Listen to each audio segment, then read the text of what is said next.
नमस्कार। B R Lal Soni, assistant professor ABST, government college Barmer.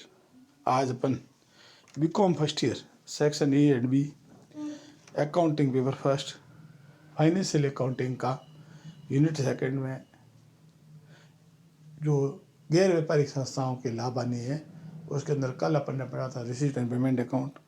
आज अपन अध्ययन करेंगे इनकम एंड एक्सपेंडिचर अकाउंट और बैलेंस शीट का। इनकम एंड एक्सपेंडिचर अकाउंट और बैलेंस शीट कैसे बनती है गैर व्यापारिक संस्थाओं की, उसका परफॉर्मा देखो। Income and expenditure account for the year ending होता है, जस्ट लाइक P&L अकाउंट की तरह होता है। इनकम एंड एक्सपेंडिचर में DR पक्ष में एक्सपेंडिचर अमाउंट, CR पक्ष में इनकम और अमाउंट होता है। P&L अकाउंट में भी 2 में सब खर्चे होते हैं, बाई में इनकम होती है। ऑल रेवेन्यू एक्सपेंडिचर पेड, जितने भी रेवेन्यू खर्चे चुकाए हैं वो आएंगे। रेवेन्यू में आएगा तो पूंजीगत खर्चे नहीं आएंगे, जबकि रिसीट पेमेंट में आएगा पूंजीगत दोनों आते हैं। इन दोनों में नहीं फर्क है। और outstanding at this year less last year, last year का कोई बकाया है और अपन ने चुकाया है तो लेस होगा, दिस ईयर का है और नहीं चुकाया तो ऐड होगा। फिर एक और कोई रेवेन्यू लॉस है, आएगा तो आनी है तो दिखाएंगे। और यदि बाई की जोड़ ज़्यादा है, 2 की जोड़ कम है तो excess of income over expenditure surplus कहलाता है, लाभ है। एक्सेस ऑफ इनकम ज़्यादा है और एक्सपेंडिचर पर इनकम ज़्यादा है तो वो सरप्लस कहलाएगा। फिर है बाई साइड में ऑल रेवेन्यू इनकम रिसीव, जितनी भी आयगत प्राप्तियाँ जो प्राप्त हुई वो एक्रूड, इस साल की इनकम जो अर्न कर ली बट नॉट रिसीव वो ऐड करनी है। अपन को एडवांस यदि इनकम मिल गई है तो लेस करनी है। और यदि एक्सपेंडिचर का योग इनकम से ज़्यादा है तो excess of expenditure over income deficit कहलाएगा, हानि होगी। फिर वर्ष के अंत में बैलेंस शीट बनती है। बैलेंस शीट लगभग उसी जैसी है। इसमें liability side amount, assets amount. Assets में 2 भाग, फिक्स एसेट्स, करंट एसेट्स। इधर लायबिलिटीज में कैपिटल फंड, जो कैपिटल होती है वो कैपिटल फंड है और इसमें सरप्लस ऐड हो जाएगा। डेफिसिट है तो लेस हो जाएगी। अन्य कोई स्पेशल फंड है तो दिखाएंगे।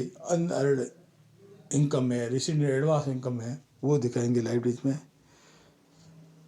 और बैलेंस शीट के दोनों पक्षों का योग बराबर रहेगा।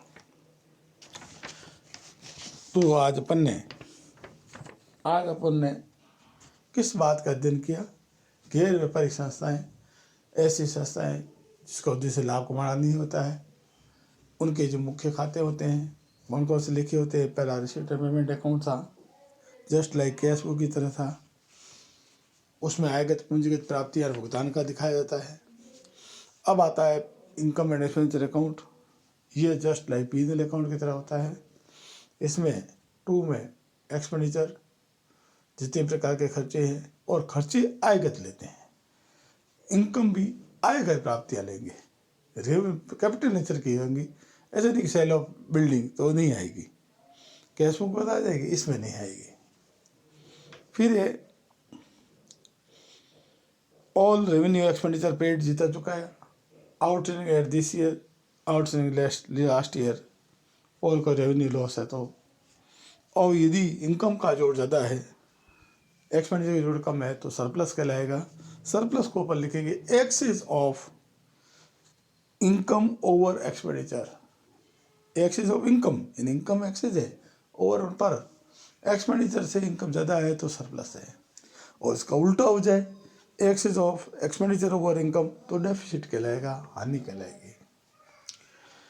अब बाई में जितने भी ऑल रेवेन्यू इनकम है रिसीव हुई है वो दिखाएंगे। एक्रूड इनकम जो इस साल की है लेकिन नॉट रिसीव है वो ऐड करेंगे। Owner income receive in advance है वो लेस करेंगे। एक्सपेंडिचर की जोड़ ज़्यादा है तो हानि हो जाएगी। इनकम की जोड़ ज़्यादा तो लाभ होगा।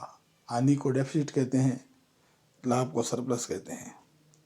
इसके बाद में वर्ष के अंत में बैलेंस शीट बनाते हैं। बैलेंस शीट एज ऑन होती है, जबकि income and expenditure for the year ending होता है, पूरे वर्ष का लाभ है। बैलेंस शीट एक दिन की संपत्ति दायित्व को दिखाती है।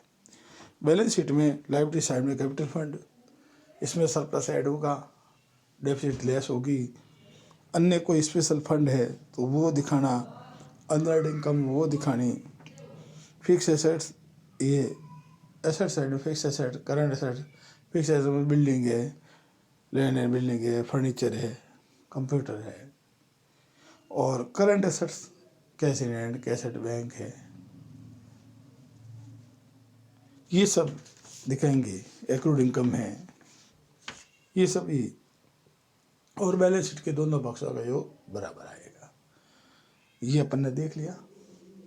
अब अपन को इनको आप थोड़ा सा याद कर लीजिए और कॉपी में इसको नोट कर लो और कोई प्रॉब्लम हो तो पूछ लीजिए।